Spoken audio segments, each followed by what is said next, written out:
Comment créer une image avec le meilleur modèle d'IA de génération d'images actuelle? On va sur RevImage, on clique ici et ça nous redirige vers cette page. On clique sur Go to App ici. On peut être dans Explore. On clique sur ce menu déroulant et on va dans Create. Là, ça nous demande que voulez-vous créer. On peut donc écrire ici, non? Sorcière volante, une sorcière qui vole en jet. Allez, on demande 16, 9, 3 quarts. On configure le nombre d'images à générer, 4 images. On peut améliorer le prompt, ok? Pour améliorer la qualité. Puis un seed, c'est tout. Juste le prompt, voyons, envoyons. Super. Voyons si cet outil génère des images aussi bien que celles qu'on nous a montrées. Oh là là.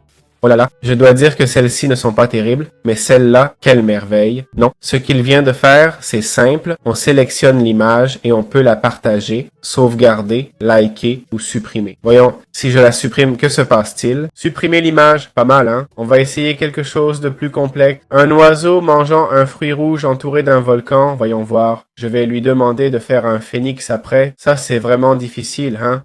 Oh là là, qu'est-ce que c'est bien fait. Je trouve que certaines sont meilleures que d'autres. Celle-ci est un peu ratée, pas si mal, hein, mais on voit que la pomme est un peu plaquée sur l'image. L'éclairage n'est pas très convaincant, c'est un peu irréel, mais celle-ci est incroyable. Je veux dire, une telle photo dans la vie réelle serait géniale. Et puis il y a celle-ci qui, je pense que c'est pas mal du tout. On va lui demander de me faire un phénix. Ça s'écrit comme ça. On va demander un phénix habillé en rappeur faisant un concours de breakdance.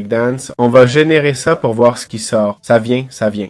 Ce qui me surprend le plus, c'est la rapidité de génération des images. Je peux parler ici et en un rien de temps. Voilà notre phénix. Là, je dois dire qu'on l'a eu. Ça ressemble peu à un phénix. En vrai, il l'a raté. Celui-ci est peut-être le deuxième meilleur. Celui-là est le meilleur. Mais oui, ça ressemble peu à un phénix. Mettons juste phénix. Voyons comment il génère le phénix. C'est vrai qu'en le faisant réaliste, ça ressemble plus à une poule qu'à un phénix. Mais c'est vrai aussi que je lui ai demandé de danser. Et il a bien fait les poses de danse. Si on avait enlevé le phénix, ça aurait marché. Franchement, j'ai l'impression qu'il danse.